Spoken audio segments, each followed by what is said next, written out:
friends, as in Romans 12:21 the Bible says, प्रिय मित्रों, जैसा कि रोमियो 12:21 में बाइबल हमें बताती है, do not be overcome by evil, but overcome evil with good. बुराई से न हारो परंतु भलाई से बुराई को जीत लो। This is really challenging यह तो वास्तव में चुनौतीपूर्ण कार्य है, because our natural inclination is to return evil with evil. क्योंकि हमारा स्वाभाविक स्वभाव ये है कि हम बुराई के बदले बुराई ही दें। We will say, listen, what I am going to do with you. और हम कहते हैं, देखो अब मैं तुम्हारे साथ क्या करने वाला हूँ। I am going to finish you off. मैं तुम्हें पूरी तरह से खत्म कर दूंगा। This is our natural inclination. और यही तो हमारा स्वाभाविक तरीका है। Keeping our eyes on Jesus alone helps us to know how to respond when we are treated poorly. केवल प्रभु यीशु मसीह पर अपनी आंखें लगाए रखने के द्वारा से हम जानते हैं कि हम ऐसी स्थिति में कैसा प्रत्युत्तर दें। In 19th verse, Paul said, "Do not take revenge, my dear friends, but leave room for God's wrath. For it is written, it is mine to avenge, I will repay, says the Lord." क्योंकि वचन 19 में पौलुस कहता है, हे प्रियो, अपना पलटा न लेना परंतु क्रोध को अवसर दो, क्योंकि लिखा है, पलटा लेना मेरा काम है, प्रभु कहता है, मैं ही बदला दूंगा। Again he said, if your enemy is hungry, feed him. फिर वो आगे कहता है, यदि तेरा बैरी भूखा हो तो उसे खाना खिला। If he is thirsty, give him something to drink.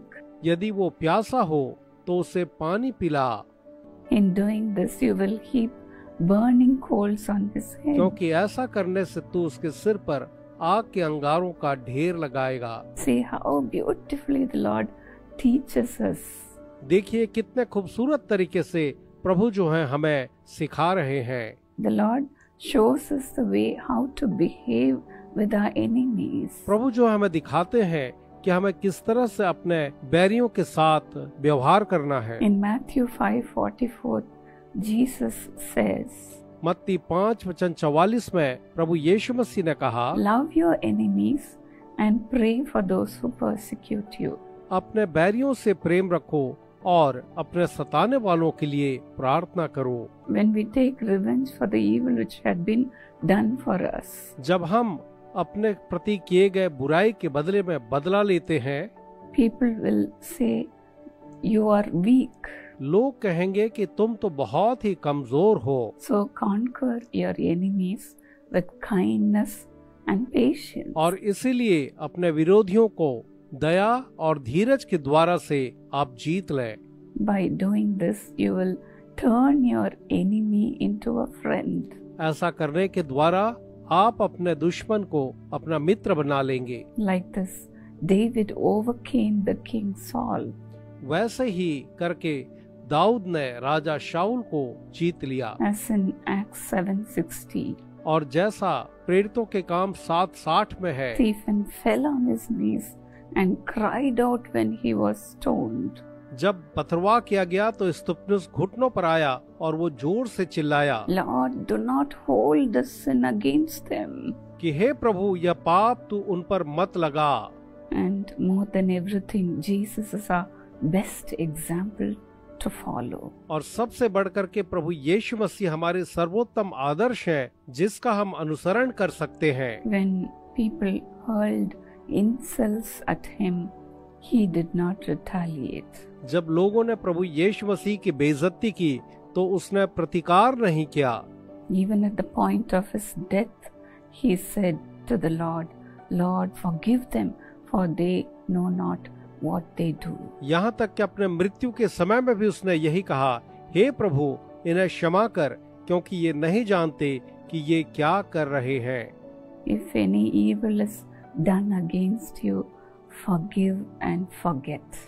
अगर आपके साथ कोई बुराई की जाए तो आप क्षमा करें और भूल जाएं। Do not hold grudge in any way. किसी भी तरीके से अपने मन में आप क्रोध को न रखें। By this way you will overcome the evil. और इस तरह से आप बुराई पर जयवंत होंगे। You will be more than a conqueror. आप एक जयवंत से भी बढ़कर होंगे। Lord, according to this word, help them to overcome the evil with good, Lord. प्रभु जी इस वचन के अनुसार से उनकी सहायता करें कि वे बुराई को भलाई के साथ जीत लें। Give them your character of kindness and patience to bear with the people, those who hurt them. आप अपना सा दया और धीरज का स्वभाव दें कि वे अपने विरोधियों के लिए सहनशील बने। Let your children not be very quick to get angry. आपके जो बच्चे हैं क्रोधित होने के लिए बहुत ही शीघ्रता न करने वाले हों। Lord, fill them with your character, Master. आप उन्हें अपने स्वभाव से भर दें स्वामी। Fill them with your nature. उन्हें अपने स्वभाव से आप भर दें।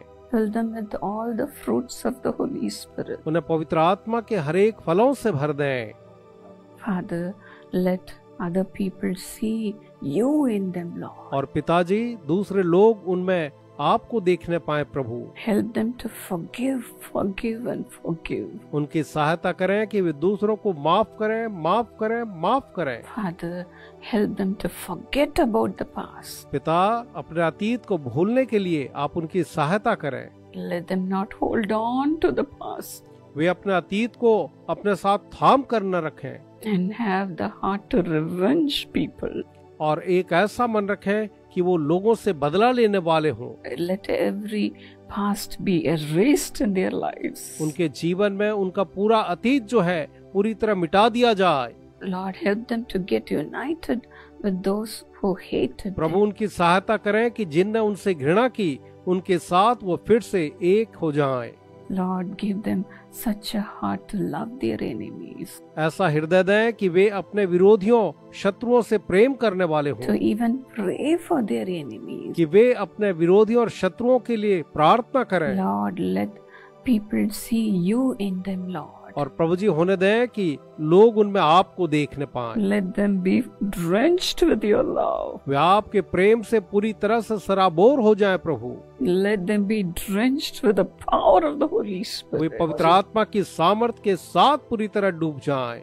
Let them be with full of your love and kindness. वे आपके प्रेम और आपकी तरफ से पूरी तरह से भर जाएं प्रभु जी। Let them become more than conquerors. और वे जयवंत से भी बढ़ करके हो जाएं। Strengthen their inner being, Lord, आप प्रभु जी उनके आंतरिक मानव को मजबूत करें to overcome all the evil of this world. कि वे संसार के हर एक बुराई पर जय पाएं। Thank you, Lord, for making them so strong. उन्हें इतना ही मजबूत बनाने के लिए धन्यवाद प्रभु जी। In Jesus' name. यीशु के नाम में आमीन। God bless you, dear friend. प्रिय मित्रों, परमेश्वर आपको आशीष दे।